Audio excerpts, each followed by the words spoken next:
Good evening, everybody. Welcome to the July 2025 CPO1 meeting. And we're here with some of our community partners and some of our members. I always start off with our land acknowledgement. So we will take a look at that. And in case anybody wonders, that if you can't read the caption, it's an Atfality bark house, which was used for winter living. And that's from David Lewis's blog. We acknowledge the people on whose land we live, the Atfality Kalapuyans, also known as the Tualatin Band of Kalapuyans. Wait, am I? I'm not. There we go. Sorry about that. The first inhabitants of Washington County. We are grateful for the land we're on, Kalapuyan land. Signers of the Willamette Valley Treaty of 1855 were removed from their homelands to the Grand Ronde Indian Reservation. Today, their descendants are tribal members of the Grand Ronde and Siletz tribes, carrying on the traditions and cultures of their ancestors. We acknowledge and express gratitude for the ancestors of this place and recognize that we are here because of the sacrifices forced upon them. In remembering these communities, we honor their legacy, their lives, and their continuation in our community. I'd like to invite all of us to reflect on the role government has played in the painful colonial history and reflect as well on the resilience and healing of the indigenous land and communities. We invite everyone to collaborate and work together with the tribes to take care of the land and water and the people who inhabit these spaces. Let's see, who all do we have? Lindsay, why don't you go ahead and go? We'll first be hearing from our community partners. And this is Lindsay Wojcik. Is that how you pronounce your name? Yeah, you're really close. Wojcik. Wojcik. Okay. Yes, I go by anything. It's totally fine. Cool. But hi, everybody. Tualatin Valley Water District. Tualatin Valley Water District. We have several projects happening in CPO1's area. We just finished we're going strong. We finished a project on Northwest West Lawn Terrace. We upgraded the water main, and we also installed a new pressure regulator and vault.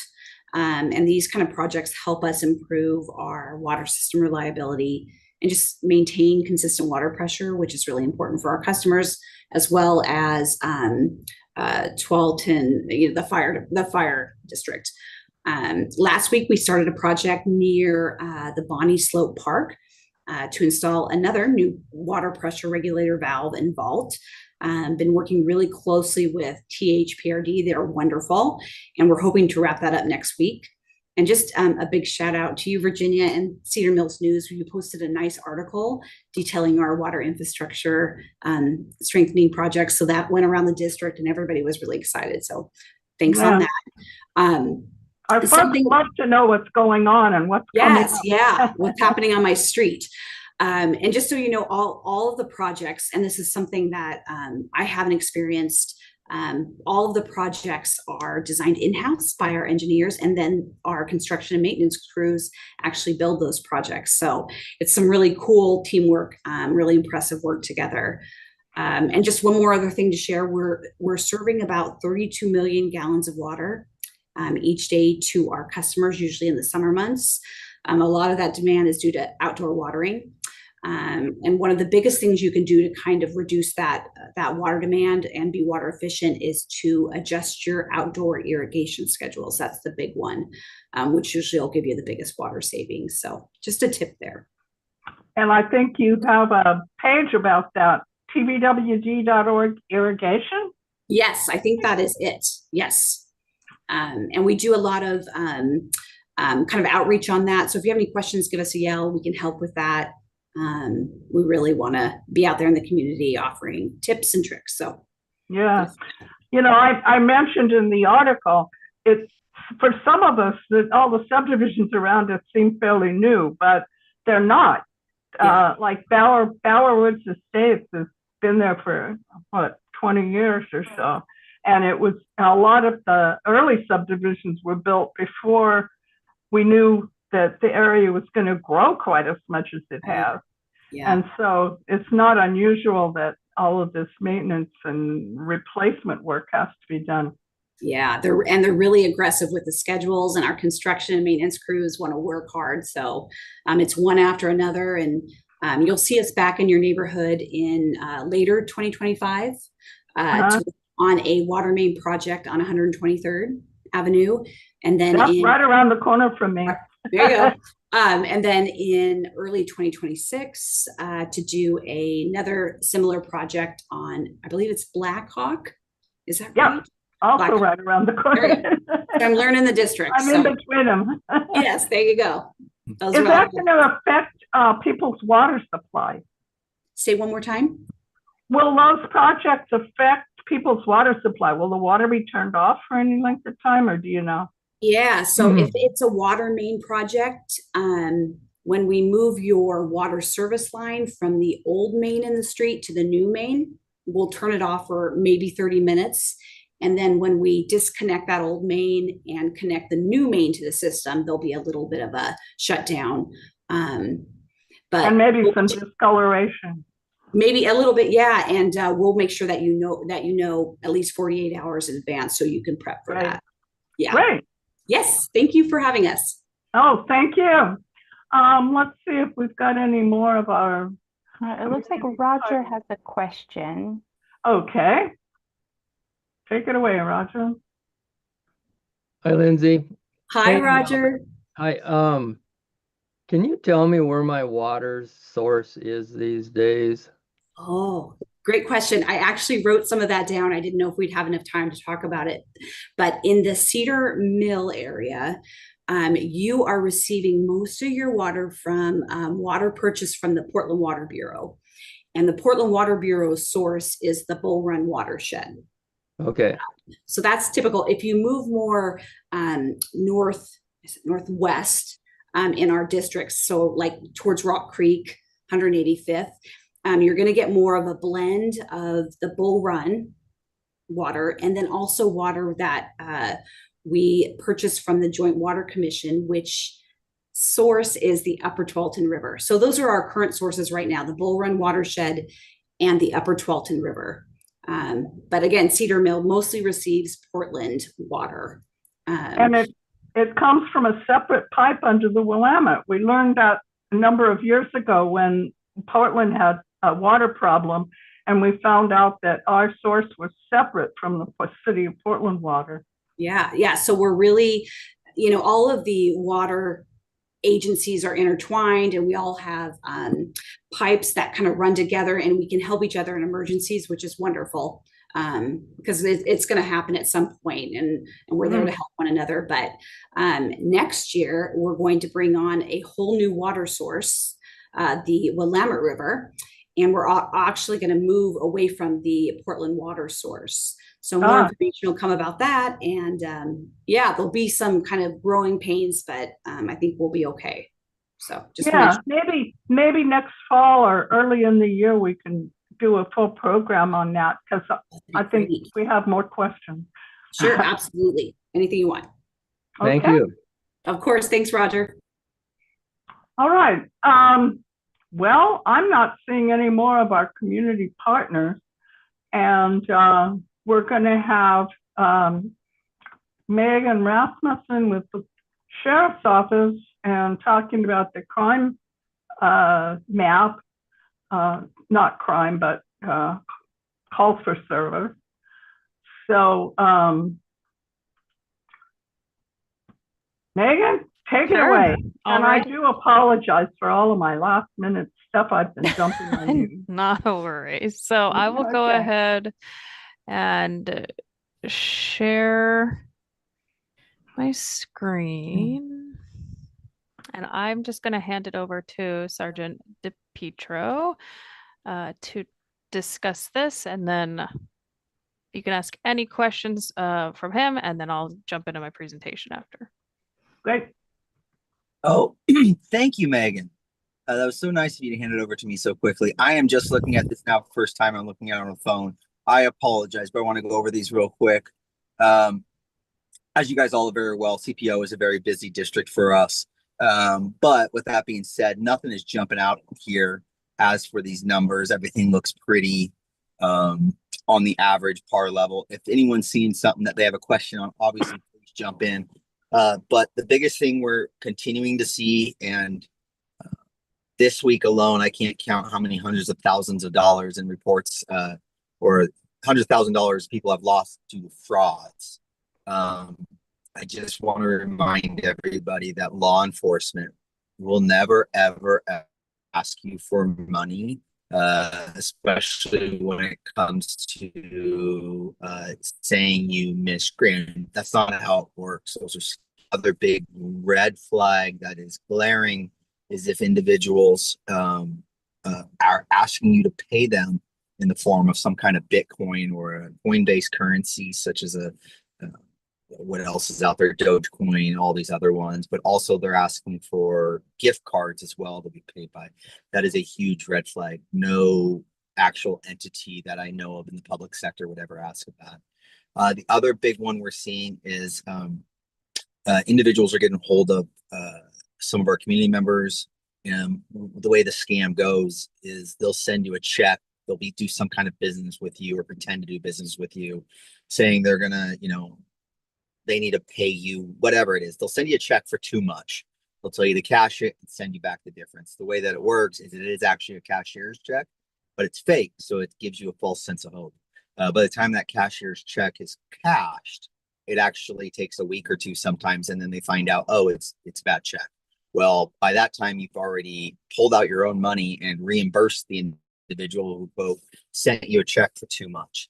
If it's too good to be true, it involves money, it is. So I will tell you right now, please be very careful with those. If you're ever giving money out to anybody and you're uncertain, always, you can give us a call, non-emergency dispatch, and we can chat with you and see if we see any red flags. Because like I said, we see these every day, all day. So I do understand there were some questions that wanted to be answered. I don't have them in front of me. Does anyone have those available? They can ask me that I can just hopefully answer them for you guys. Yeah, I've got a few of the answers, but I can pull up the ones that I didn't have answers for that I've received.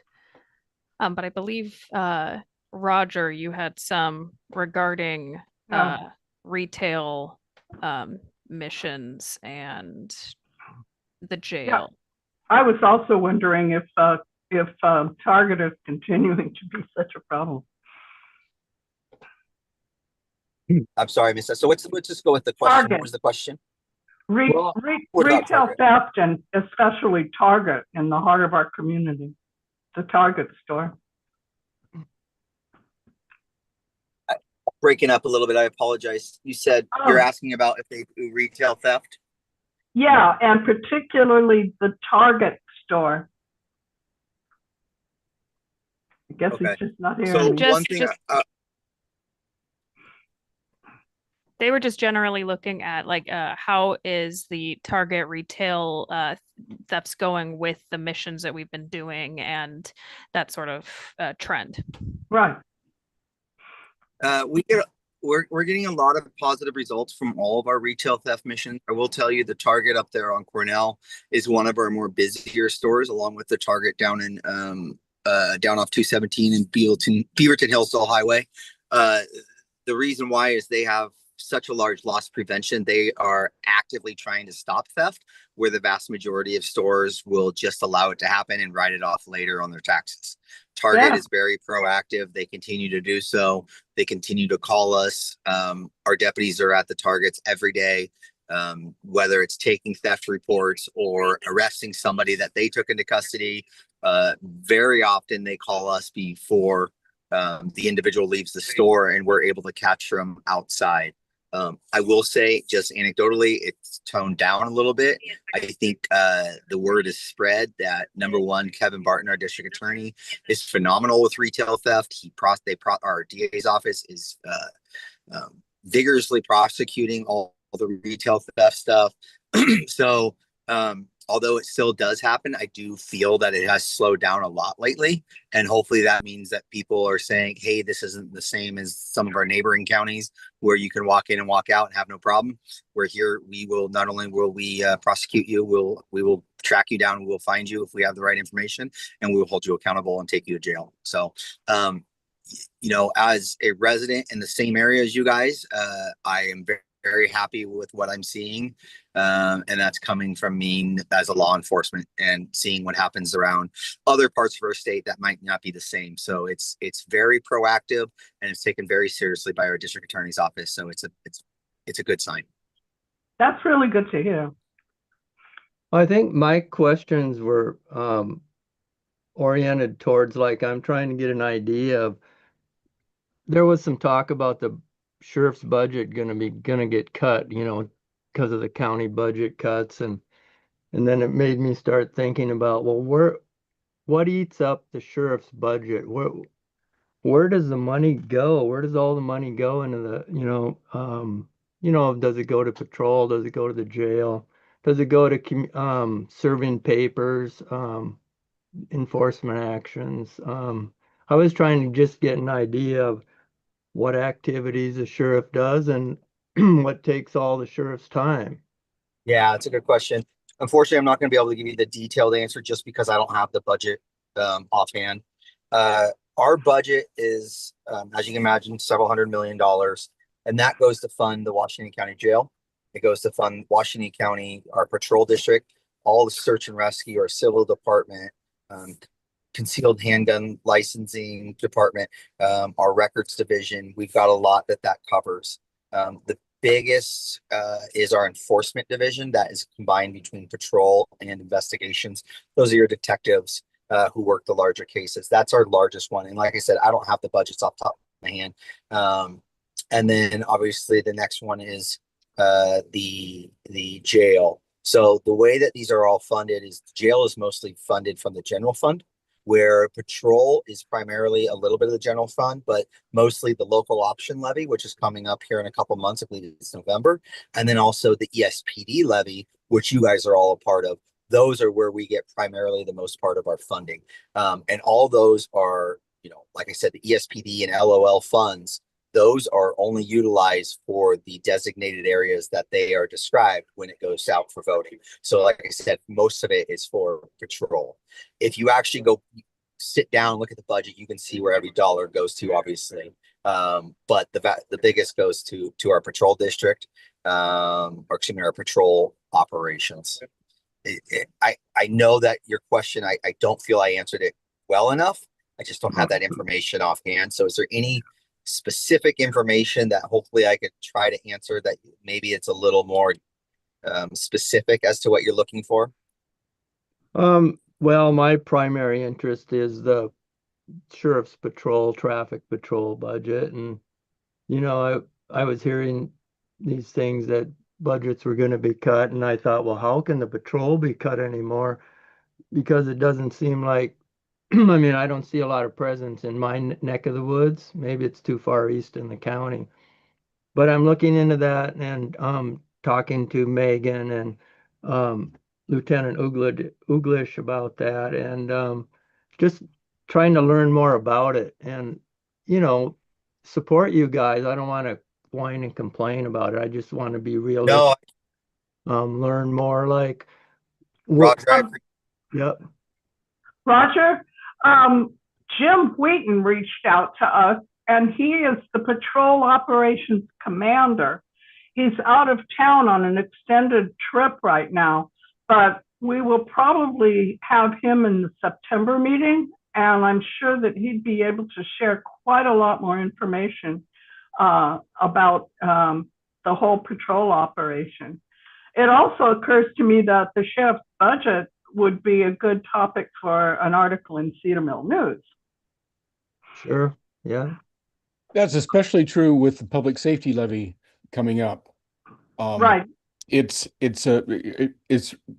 astounding to me that a necessary public service is reliant upon renewal every 5 years. It just the public safety levy and the ESPD levy unfortunately require lobbying and campaigning rather than just using that money for services. Part of Sergeant Pietro, one of the things that I've noticed about this is that we're asking for, I mean, Megan does a great job in handling the community services aspect, and we really appreciate her communication. There is an interest in a deeper dive into some of the detective work, into some of the mental health response teams, and some of the services that aren't readily apparent to community members. And so I think that what we would owe you is a list of questions that you could spend some months thinking about and figuring out who would be the best person to speak to it for a deeper dive into the sheriff's office. So, Right. And when it comes to all those questions, if you want to present them earlier, get them specific ones to us. We can't CPO. Most of those questions I think are going to be best to be answered by going through our PIO, which is, well, it's Deputy Huey now. He's going to be promoted to corporal. So, but if you email him, Virginia, I believe you have spoken to him directly because he's our PIO. If you want to Definitely. email him specific questions for an article on the Cedar Mill News, that's the best resource for you because he can track those down for you. Great. And 9 out of 10 times he's going to send those to me as well. So you can feel free to send it to both of us so you get a faster response. Yeah. Great. Well, we did share a list of questions with Megan, and she said she'd have time to get a little bit of preparation on them. Do you want to just go ahead and present what you've got, Megan, or do you want me to read off the question? Oh, I've got the questions pulled up. I've only got answers on a few of them. The biggest one I wanted to direct to Sergeant Petro is, does the county justice system determine what laws get enforced? I wondered if you could touch on that. We as law enforcement, so the police side of it or sheriff side of it, we can enforce any law. So Washington County Sheriff's Office, I can enforce state laws, and county ordinance are the only two that I can enforce. If you're the city of Beaverton, you can enforce state law and their city municipal codes. Now, when it comes to prosecution, that's up to the district attorney's office to decide what they prosecute. So we can make a probable cause arrest on anything that is a state law. Now, the district attorney's office has come out and said, look, there are certain laws out there that we're not going to prosecute for whatever reasons. For example, one of the ones that comes up the most is custodial interference. They will prosecute custodial interference. And if you don't know, custodial interference most commonly is when you have divorced parents and they're not abiding by a divorce agreement or a custody plan or child plan. The DA's office is like, we're not going to arrest moms and dads if they're 5-10 minutes late to dropping off their kids. That's ridiculous. Even if it's a couple days thing, we're not going to arrest it. They won't touch those until it's weeks out if there's a huge problem. And that's just from their practice, what they feel is the best for the community, and also what is financially responsible. There's a couple other laws in there that they choose to, maybe steer around or not direct most of their enforcement efforts to.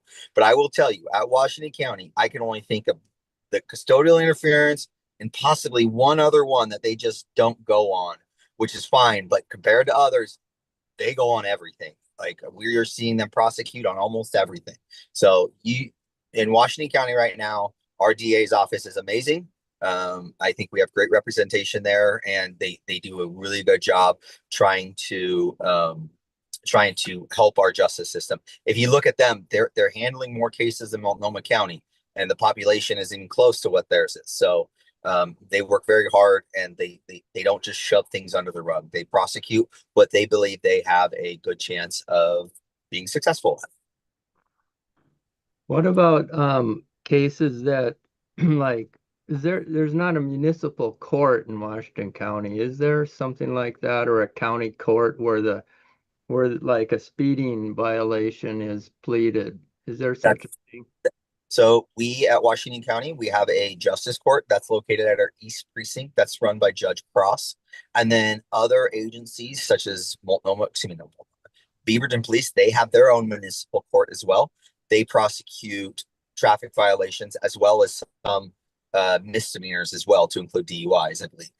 But for us, yeah, we have the one. It's at our East Precinct. It's just on the second floor. Our office is mostly on the first floor, and they prosecute. Let's see here, mostly violations. They do civil law as well. They do marriages, more of the lower level stuff. And I think that Sorry. that segues pretty well into the question I had that I published the answer to in the July issue, which was about ICE enforcement. And Megan, I think you can speak to that. Which question were you wanting me to answer? Oh, about whether the sheriff's office has any involvement in ICE enforcement. Yeah, so I can give the answer, but Sergeant, did you want to answer that at all, or do you want me to take that? I'll just go after it. We don't enforce federal laws. We do not enforce federal laws. Immigration laws are completely all about federal laws. We as local, state law enforcement, or for us county, we can't even. I mean, we don't even inquire about someone's citizenship because it means nothing to us. It doesn't change anything to us. It doesn't matter. We don't, treat them differently. We don't, there's no other crimes that would apply to them. It's all federal. Now, the only thing that we might do is if ICE is coming here, we're not going to facilitate their raids. We're not going to help them with their raids, but we may be called in to help if there was a peaceful protest going on or something that got larger to the point like stuff we're seeing in LA. We may have to come in and try to help keep the peace, because even though ICE is doing their job that they're directed to do by the federal law enforcement and by ICE, I understand there's a lot of people who don't like that. And if that causes any kind of danger for the community, we do have to step in and make sure that no one else is going to get hurt. So, but when it comes to the actual immigration and immigration status, we have nothing to do with it. We won't arrest anybody for it. We can't. It's against. I have no legal authority, and no one else in this county, for law enforcement wise, that works for a state or county agency, don't have any authority, and that includes state police as well. Zero authority. I could not arrest you on it. It would be a false arrest. Did you have anything to add, Megan? No, I think you covered it really well. I think the other big one is that we don't, like you said, we don't collect immigration information. And so we also don't give that to anyone because we don't collect it and we don't ask and we don't Right. have it. And so if ICE were to inquire with our deputies, they would have to go through public records request, and we only provide what's available through that. Great. Okay, if anyone has any other questions for Sergeant, otherwise I will go I into have one. Okay. Sergeant, is that a body cam there on your chest? There is. All This- right. We just spent, Washington County made a very big investment into the sheriff's office with these new body cams. We had another system that we've been using for several years that wasn't working great. This new system is phenomenal. The board of commissioners supported it. They helped us pay for it. These body cams are to the point where not only are they obviously capturing what's going on, but they're also they can write our reports for us too, with the help of AI. We're in the process right now of getting that program up and running. And the purpose of that is to make the report writing process a lot faster, which in turn allows deputies to get back out on the road and serving the community. Now, just so you know, the AI part of it, there are so many fail safes built into this. It's not like I just go hit a button and prints out a report and I turn it in. It kind of guides me through the report, and it basically all it does is go off the dictation that is picked up from the actual incident, and it puts it in chronological order, and you go in and you just kind of fix it up. We're just now testing it on non-criminal cases. The way it works is, in order for me to use it, I have to change 20% of the narrative that was put out. And then there's all of these fail safes involved. One of them is false facts that are put in there. So if you don't read your report, there's 3 to 4, depending on how long the report is, of false facts. And we've seen them as bad as, and later in the day, Mickey Mouse came running in and was arrested by Sergeant Billy Bob. It is so far-fetched, and we have to catch them and delete them out. And it's the same thing. If you don't catch all those, it won't allow you to send the report. So it's got a lot of fail safes on it, but it also has a lot of ability to get the deputies to be more efficient. So we're not sitting there doing all these reports all the time, and we can get out there and help the community more. Does it record audio? Oh yes. The way it works is if I hit this button, I don't know if you heard that little beep, and then automatically it kicks on and is recording audio and video. But one thing it does do too is it jumps back and it goes 30 seconds before I turn it on. So it'll get that, but that'll be video only. So you'll have no audio those first 30 seconds. And then once, right when I click it on, that's when the audio starts, and it continues on all the way until the end. I can mute it at certain points if I want to talk to my colleague about something. We can do that. And it's super easy. All I got to do is just hit a button right here and I have to hold on to it. That's the only thing that we can do. For the most part, we don't turn them on and off as we're on a call. It's on the whole call, and then it's off when we're done. I did turn, like, for example, I had one yesterday where I had to turn it off. I was in the middle of a call. Something else came up as a supervisor where I had to deal with that. It had nothing to do with the incident I was on. So I turned it off because it was irrelevant. It had to do with me helping a deputy with some administrative stuff. One last question. So it would almost seem like you could use that body cam to record traffic patrol driving behavior, loud vehicles, erratic driving, speeding. That would be an evidence, it would seem, especially I don't know if the sound wouldn't necessarily be calibrated, but certainly a reasonable person would be able to tell the difference between 100 dB and 80 dB. So, I mean, it was just a thought as you described that. Well, collect evidence for traffic stops. Maybe. Let's think about it. I mean, you could, but the hard part about this is mounted on my chest. So when we're driving around, it only shows my dashboard. I'm not holding it up, showing it around everything, because that's going to distract me. I got to focus on what we're doing. We don't just go out there and just record random things or just sit there and record traffic. We turn them on when we're in the middle of some kind of police interaction. So I see where you're going with that. Maybe this probably wouldn't be the best tool, but there are tools out there that we can utilize. Yeah, thank you. I think Bruce had a question. Yeah, you're welcome. Anyone else? Well, I was, yeah, Bruce. It's a question that I think would be better saved for a little deeper dive. I wanted to, at this moment, just weigh in on Roger's request that as an older person with sensitive hearing, loud mufflers are increasingly outright painful to drive around, and they're distracting. Is there any way of addressing loud aftermarket mufflers or unmuffled motorcycles that are essentially a There's a law against it. Well, there is, but yeah, there's already a law.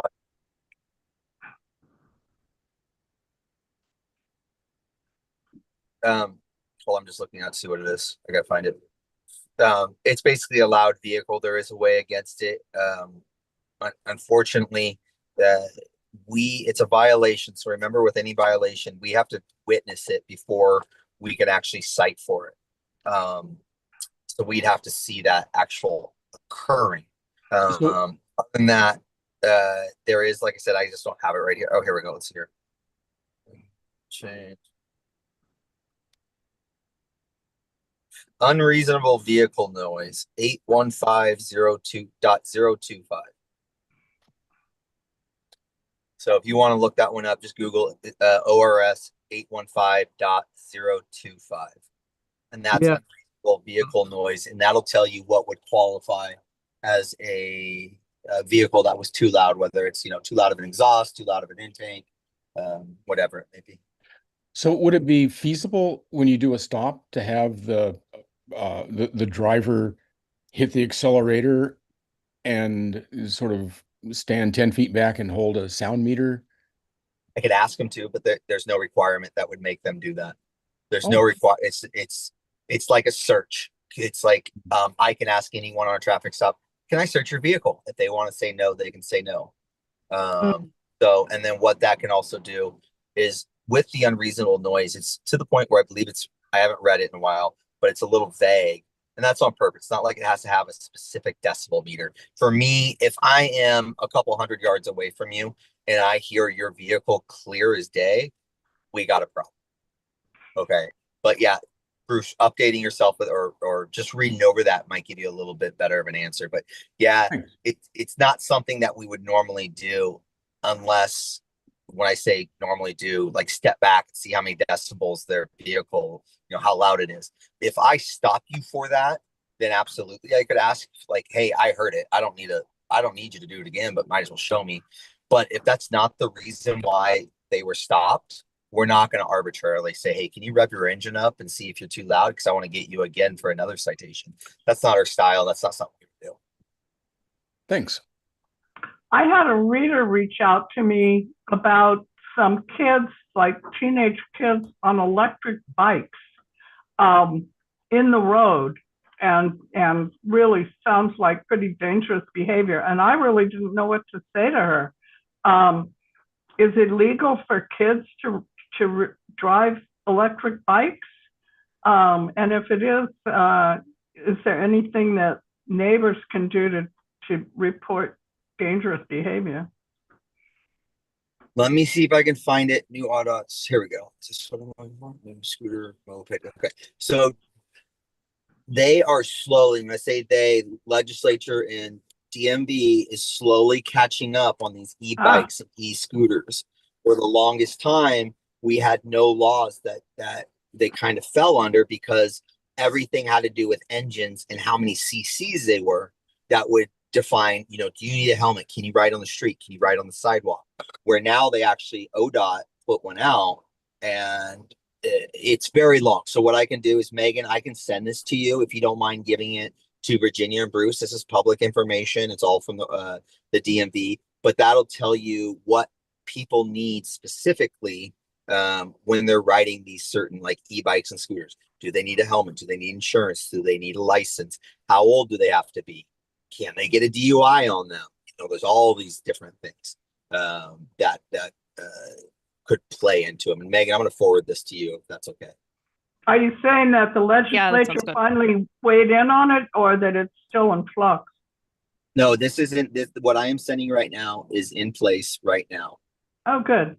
And like I said, it just took them a little bit longer to get this going because it's the same thing when we get any kind of change. For example, fentanyl.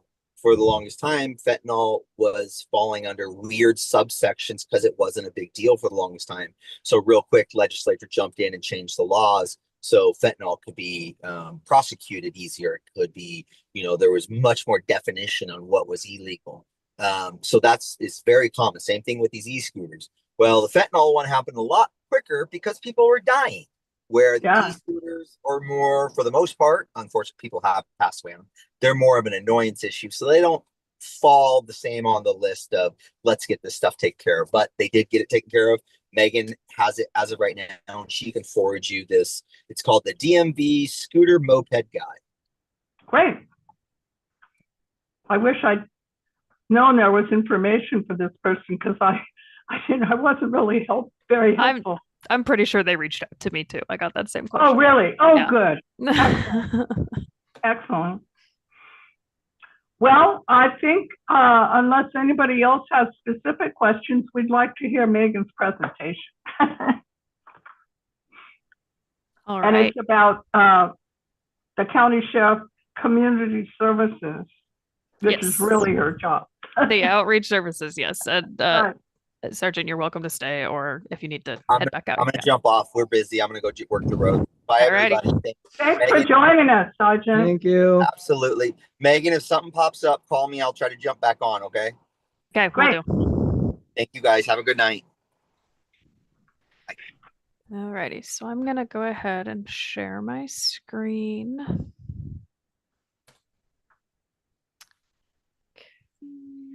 And I need to,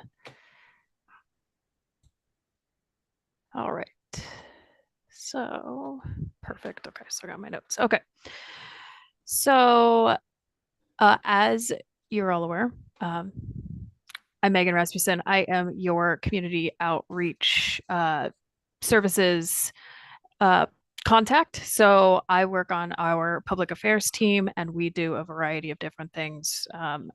What I want to emphasize is that our team, you've had a lot of questions and feel free to continue throwing those questions at me. If I can't answer them, I will go find the people that can, and then I can get you that information. That is a lot of what I do, is finding information for people to make that information more accessible to you.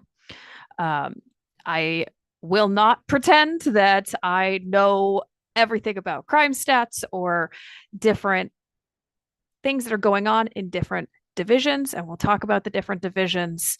But if you have questions about specific things, I'm happy to try and find that info for you. So just a quick overview of what I'm going to talk about. I have a brief sheriff's office overview. This is just to tell you about those different divisions and where all the work happens. And then I'm going to talk about the community outreach team's bread and butter. We do safety presentations, event and public appearances, tours, and then we also have an older adult safety and elder safe program. So I'm going to talk about each of these. And then this is not all encompassing. We do a lot more. We have a little bit of a catch-all in the public sphere, but this gives you a good idea of what we're working on. So for the sheriff's office, I do want to reiterate that these numbers are accurate as of April. They have changed because of, I gotta move that over from my notes. Obviously they change because hiring fluctuates, but we have 5 different divisions. We have our investigations division. That's typically what people think of when they think detectives. We have a patrol division, so that's who you're seeing on the road. Our jail division, which is pretty self-explanatory, but it's where our adults in custody are housed. The services division, and then we have our professional standards division. All of these different divisions have different roles and play different parts in the public safety system. So here's some personnel numbers. Again, these are a little off. I do believe there was a question regarding our staffing, and I will say that our jail staffing, so our corrections certified staffing, we are closer to being fully filled at this point. We're getting really close, which of course is helpful because we have had pods close. So we've had housing pods that were closed due to staffing. That is no longer the case. Now they're being closed for some updates, which should be getting completed here, hopefully within the next year. Obviously, our jail is a little bit older, and so these updates were needing to happen. And so what we're doing is, while the pods were originally closed, we started renovations. And so now that we're getting up to staffing, we'll be able to open those up as soon as these renovations are complete. We have 271 certified police. So that's those deputies that are on the road. These are patrol. And then we have 185 and a half non-certified. So those are your classic civilian positions. So that's someone like myself. That's someone who does not wear a uniform. We are non-certified. We have not gone to the state academy. We do have dual certified. We have deputies who are certified in both police and jail. They're different certifications. So whether they are on the road and patrol or in the jail, they are different certifications. And we have around 65 deputies who can do both. And then of course we have 215 active volunteers and 8 comfort dogs. I just, with the questions, threw this in there. These numbers, again, may have fluctuated. Our budget year did just shift over 8 days ago. So this may have fluctuated a bit, but this was our budget for the last fiscal year of 179 million. As you can see, this shows you the breakdown of where the funding comes from. So 58% of our budget comes from the general fund. 15% comes from that local option levy that he was mentioning. The district patrol is the ESPD funds. And then we've got contract services and other special funds. So that is a very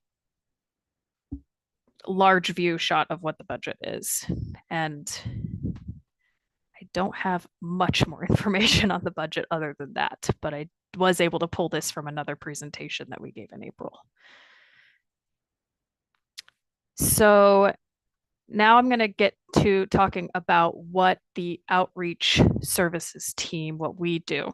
So I'm going to talk about our safety presentations. We do a lot of safety presentations, and we welcome the opportunity to share educational presentations to groups and organizations of all ages in order to promote public safety through various topics.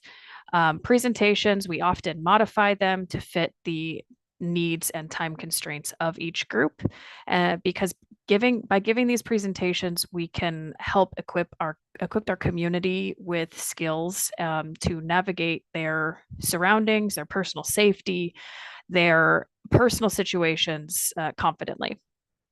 And while we're not necessarily limited to these topics, a majority of our presentations fall within one of these buckets. We've got our neighborhood watch presentations. Those are fairly common. We have a lot of active neighborhood watches in the area. We have our internet safety presentation, our personal safety presentations, child safety. These typically are in schools. We do a lot of child safety presentations to classrooms to introduce them to law enforcement. So to make sure that they are aware that we are here to keep them safe, and then talk to kids about what that looks like, what things they need to know at a level that they can learn from and is safe for them. Talking to them about, for those who may be listening and have kids, knowing the parents' names, knowing phone numbers if they're old enough, knowing their address, all of this information so that they are able to communicate with emergency responders if they find themselves in those situations. And then we also give scam and fraud presentations. These scam and fraud presentations typically are part of our Elder Safe program, but we can give them to anyone. Like Sergeant DePietro said earlier, we are having a lot of fraud calls, and the fraud situations vary. They go on waves, and there's often trends. And so we have someone in our office that's an expert on watching those trends, and she will present to those who are interested on what she's seeing and how you can protect yourself from the scams and frauds. Any questions on presentations at all?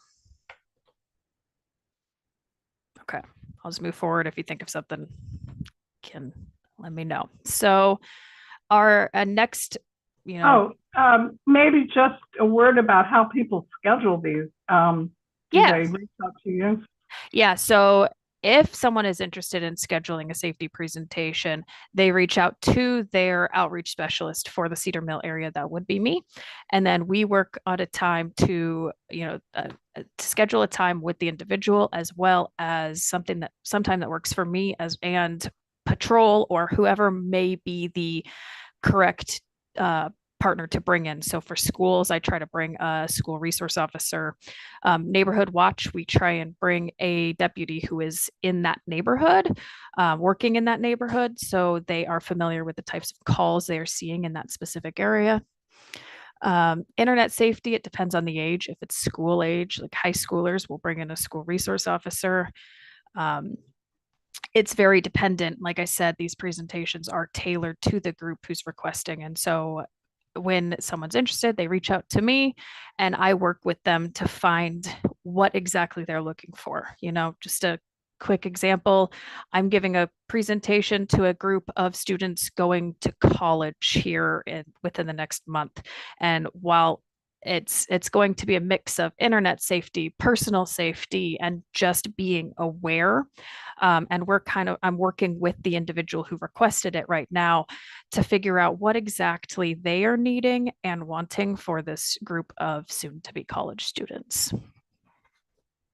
Typically, if we're giving a presentation, we do ask that you find a public space to give it. Obviously, that could be the TV at Twelton. TVF&R, they have a lot of community rooms. Libraries often are accessible for us, but I have had a few situations where I've had to do them in homes. We are willing to do that. It just takes a little more coordination because in that case, we have to have a deputy there that is assigned and cannot be called out for my safety. So we try and find a public space that way. If they get called out, it's less of a problem. So events and public appearances are, another large piece of what we do. The Sheriff's Office prioritizes community outreach. It is very important to us to be out in the public, be accessible, and be there for people to talk to, approach us in a manner that's comfortable to them. We pride ourselves in going to everything we can that we are invited to. Who we are able to send may change depending on the needs of the time and the time of the event, but we try and go to as much as we can. Some events that you can frequently see us at are going to be parades. I don't know if anyone saw 4th of July parade, but we went to a lot of them. We have our classic canine trials that happens every single year. We go to a large amount of school career days. Typically those fall in April, May, and then community and business meetings such as CPO meeting. And we also go to markets and community fairs. This list, of course, is not all of the events we do. We do many other things, but this is a large amount of what we do. In your area, the Bethany Village has a lot of different events, and we go to a lot of those. We're currently we're finding other events in the Cedar Mill area. We typically wait to be invited, but there are some events where we will proactively reach out and try and make sure that people know we're available, because that's one of our biggest things, is making sure that everyone knows we're available. You can reach out to me and I will get a time for us to go out and meet in whatever way works best. We're having the Cedar Mill Cider Festival on September 21st. And for many years, we had a patrol car as part of that. And so we're hoping we can start that up again. Yeah, of course. Yes. Very popular. Yes. And, that's another big thing, is we love bringing things out to different events. So as you can see in the picture here, we brought the motorcycles out to, this is the Bethany Village egg hunt. And at this event, we had our motorcycle team. We had a member of our ROVT team. So they had a drone at the event, and kids could try on the drone goggles, and our deputy was flying the drone around so they could see the drone's point of view.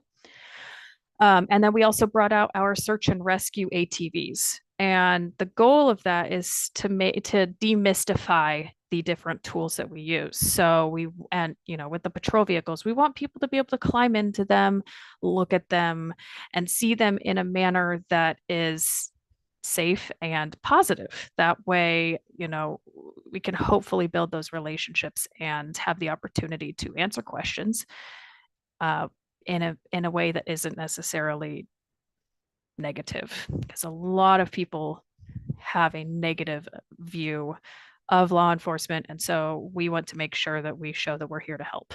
And so, like this, you never know someone's interactions with law enforcement. And so if we can be there and say, yeah, hop on my motorcycle, this is the lights button if you want to turn it on and off, that this is just a way for us to build that relationship in a positive manner and allow people to ask those questions. I love it. Yeah. So another big component of what we do are tours. We offer tours of our headquarters in Hillsborough. We offer tours of the jail. And then we also offer tours of our East Precinct, which is in Beaverton. We technically could do a tour of the Bethany precinct, but it is the smallest precinct and the tour would be over in 2 minutes because there's 2 rooms. So typically those are not what people are looking for. Our tours walk our visitors through the many different and yet essential work areas. This could include property and evidence, patrol briefing. We've got our in-house courtroom, our jail visiting master or spine. A lot of people are always surprised at how large our jail is and how if you go into the spine, it's a 1/4 mile long. And so it's very shocking when you see it. We can show people master control. So all of that master control does within the jail. And then, just the different areas of headquarters, that all of those are headquarters in the jail. And this can be a really good educational experience for anyone who is interested in learning more about the local public safety system. We often give tours to school classes, scout troops, community groups, and then anyone that's interested in a career in law enforcement. Jail tours are a little more limited for security reasons. You do have to pass a basic background check, and you do have to be over the age of 18. For those school groups, we take them to the visitor spine because that is in a separate, it looks above the jail going down into the pods. So that's a safe way for them to see in the jail without actually entering the jail. Our jail tours walk visitors through the different areas of the jail. Jail is like a mini city. And so they have a variety of different areas that they can show those who are interested, such as the kitchens, laundry, and then of course we call them pods, where the adults in custody stay. And then, like I said, those under 18 can view the housing pods from the visitor area, which is up above and outside the secure perimeter. And then our East Precinct, it's smaller than headquarters, but it does have its own patrol briefing area, as well as like a breathalyzer room and just different administrative areas if someone's interested in seeing kind of the work we do in different areas. Typically when we do East Precinct tours, there is a component of a safety talk, or they've seen headquarters and want to see the difference. We typically encourage people to see headquarters if they're only interested in touring one of those spaces.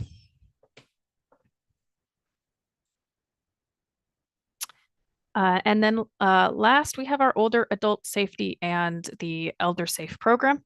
These programs are geared to those who are the age of 65 or older.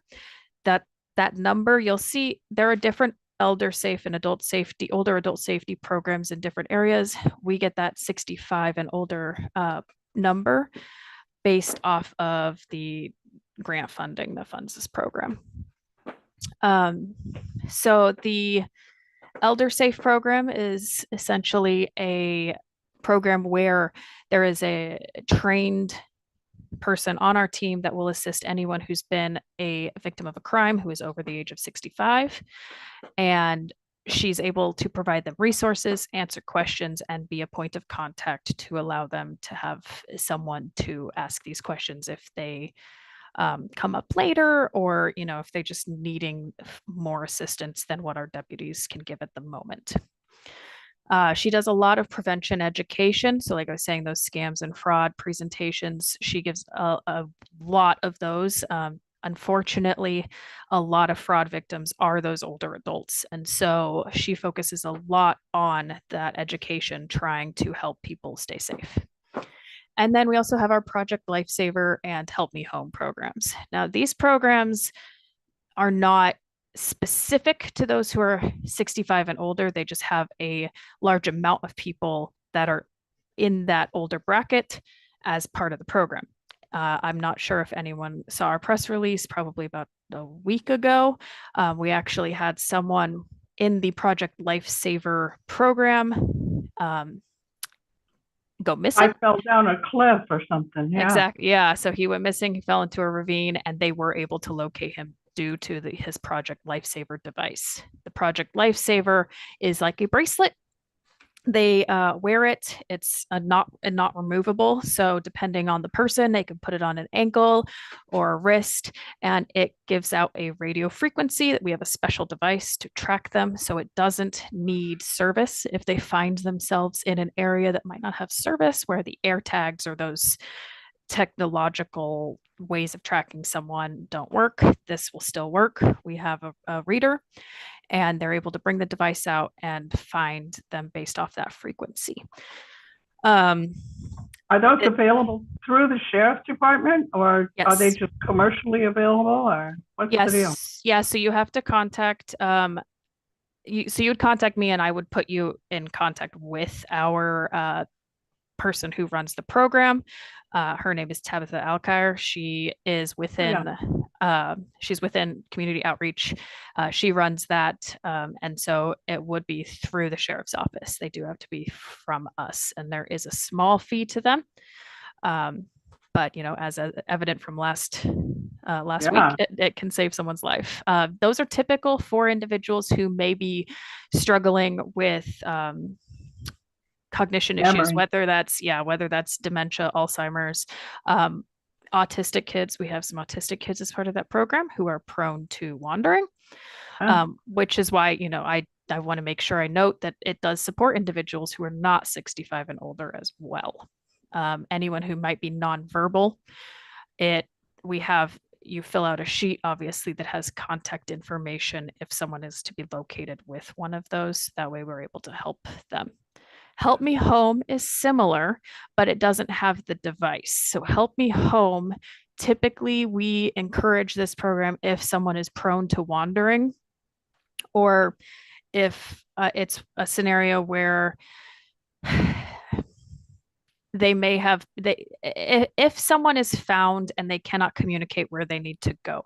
So Help Me Home is something that you put on file with the sheriff's office, and if they are located, maybe they're out in the neighborhood and they don't know how to get home, we're able to look up a picture of them, their information, emergency contacts, and we're able to help them get home. Again, this is this is a good program for those with those memory and cognition problems, or those who might be nonverbal. There's a few nonverbal children, autistic children.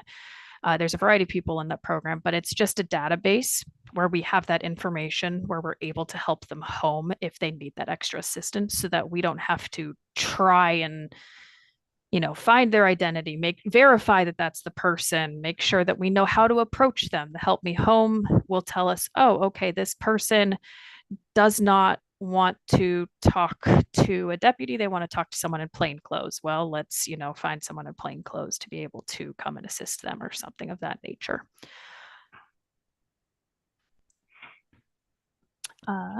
Then other than that, if you have more questions, I'll end the slideshow so that I could see everybody, but this is my email as well as my phone number. Like I said, I am the Cedar Mill area outreach specialist, and so any questions that you have, if I cannot answer them, I will find the person who can and either report back to you, or share your contact information with them so that they can contact you, just depending on timing. Megan, have you been in touch with a group called Viva Villages? They serve older people to help them stay in their homes, and they have a variety of programs which we help publicize. But I don't recall having seen sheriff information. I'll send you some contact information if you want to reach out to them. They'd be a great resource, or not a resource. You'd be a great resource for them, because they do socialization stuff, but then they also have informational programs. I think it'd be a good match. Yeah, so like I said with those older adult programs, Yeah. I might not have a contact with them, but Tabitha Alkire Oh, okay. she might, but I wrote it down that way I can touch base with her, so I more than welcome that information. Yeah, and if they don't, I'd be happy to make an introduction because Perfect. yeah, they'd be a good audience. Yeah. We are always looking at ways that we can help those communities because a lot of those, some of those communities don't know who or where to ask. So, Correct. yep. Thank you, Megan. Of course. Thank you for your efforts to go out into the community and help us. Appreciate it. Glad to. And nice presentation. Oh, good. Yeah. Thank you very much. It Yeah. just, I tend to pop questions out, so it's given me ideas for future articles. Of course. And we do, we welcome any questions at any time. Especially like if you receive our newsletters, if you receive our Ask WCSO, so our Ask Washington County Sheriff's Office, we typically get that content from things we're being asked frequently. So we encourage people to reach out to us and ask those questions so that way we're aware, because if you have that question, someone else probably has that question as well. That's the philosophy I operate on. Yep. Okay. Well, I don't see any more hands up, so I think we can let you off the hook. You did a great job. Thank you very much. Of course. And we have a little bit of CPO business to take care of. One thing that's been a big topic in the community lately is the transitional housing that's proposed for the former hotel near the corner of Cornell and Highway 26. And there, the CPO 7, it's actually in CPO 7, but just over the border, and it certainly affects people in Cedar Mill. And we will have a program in October. The housing department has not been very forthcoming. They were supposed to have a program for CPO 7, or at least CPO 7 had reached out, but they said they wouldn't be ready until October. But they did meet with a couple community groups earlier this year, and there's a PDF file, which I'll share my screen here. Where is it? There it is. A PDF file of the minutes from those meetings. And I have a copy of that, and I made it available for folks if you want a copy of it. It's got basically what we know up until this point and what the housing services is willing to share. So if you want to reach out to cpo1leaders@gmail.com or to info@cedarmillnews.com, I'm happy to share this PDF with you. Let's see what else.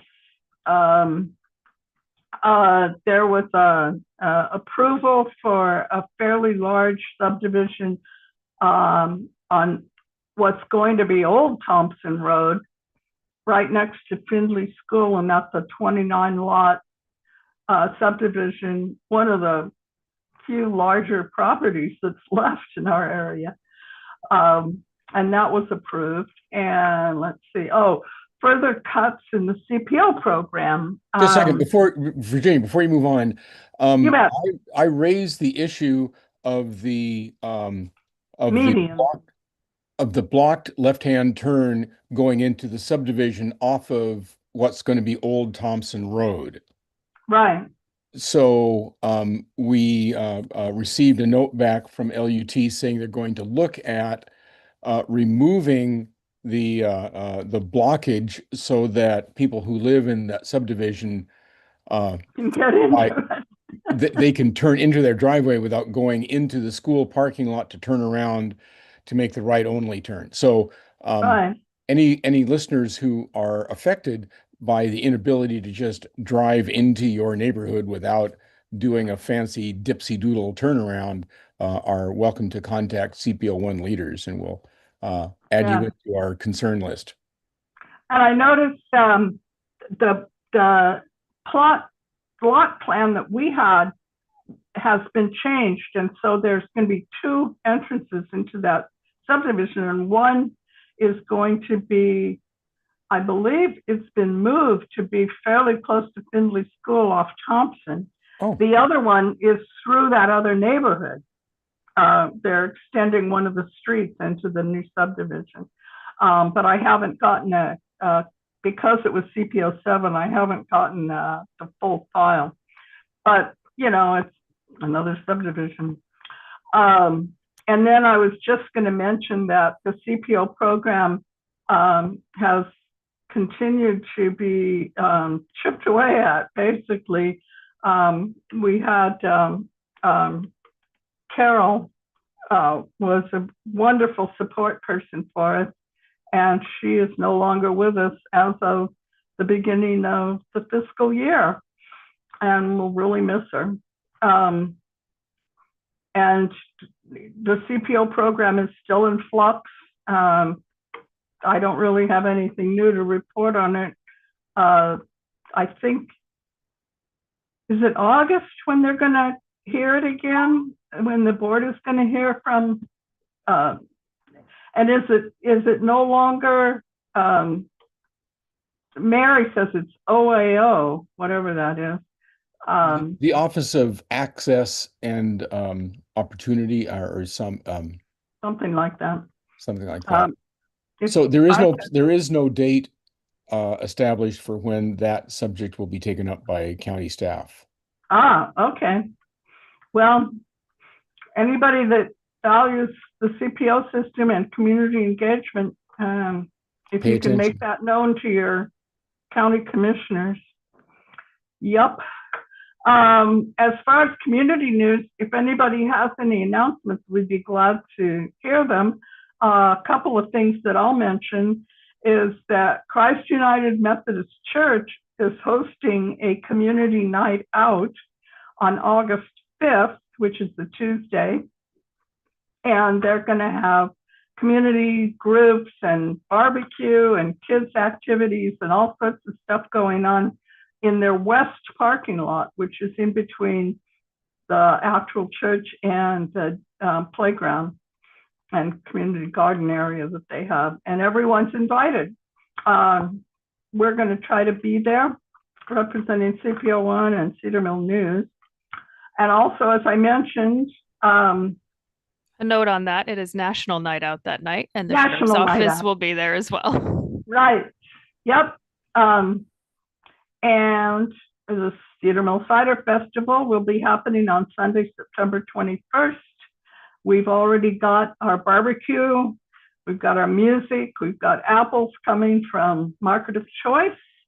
And we're starting to get vendors jumping on the train, and we'll have our big history tent, and we'll be back in business with the Cedar Mill Cider Festival, which is basically the only community-wide event. I wasn't feeling well last year and we had to cancel it, but I'm back on track, so we're going to do it. And yeah, Megan, we'd love to have a patrol vehicle. We've got a perfect spot for it, and the kids love to check it out. So, yeah, send me the info and I'll get it on our calendar. Yeah, I'll add you to our list. Perfect. I got a list and I send out all sorts of information to people. I think that's it. Unless anybody has any comments or community information they want to share, I think we can call it an evening. Bruce, you good with that? I think that letting us out early for good behavior has a lot to recommend it. Oh, we're not meeting next month. And we won't be meeting in August. We'll all go to the National Night Out. I remember one year we had a hot dog feed in the park. Oh, we did. back in the good old days. All right. Well, thanks everybody for coming. The meeting, the show is available on YouTube, on our YouTube channel, which you can actually Google CPO1 meetings, and you'll actually come up with our YouTube channel. Isn't that nice? So we'll see you all in September. Thanks, Good night. Virginia. Thanks, Bruce. Good night. And thank you, Megan, for a great presentation.